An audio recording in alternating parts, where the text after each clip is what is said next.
ბერძნულ კუნძულ ანდროსზე 5 მონასტრის მონახულებაა შესაძლებელი, მათ შორის ეგეოსის ზღვის აუზში უძველესის 600 მეტრის სიმაღლეზე გერაკონის მთის ჩრდილოეთ კალთაზე განლაგებული ყოვლის შემძლე წმინდა პანტელეიმონის მონასტერი ციხე-სიმაგრეს გავს და ის იქ 961 წლიდან დგას. მონასტერში ინახება ღვთისმშობლის ხატი, რომელიც სავარაუდოდ წმინდა ლუკა მახარებლის ნამუშევარია და წმინდა პანტელეიმონის თავის ქალის ნაწილები.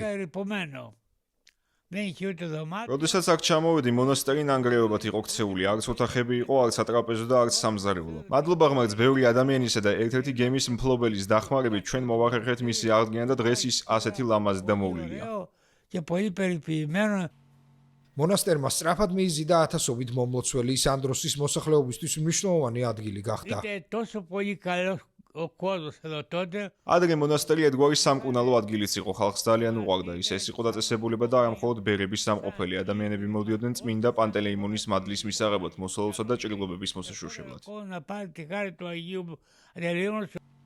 ბოლო წლებში მონასტერი თანამედროვე ბერძნული ხელოვნების კიდობნად იქცა. მისი შთამბეჭდავი აღდგენილი კოშკი ხელოვნების გალერეად გადაკეთდა, რომელიც სულიერებასა და თანამედროვე მხატვრულ შემოქმედებას აერთიანებს. კოლექცია შედგება ბერძენი მხატვრების დაახლოებით 60 ნამუშევრისგან, რომლებიც სტილისა და მხატვრული მიდგომების ფართო სპექტრს წარმოადგენს.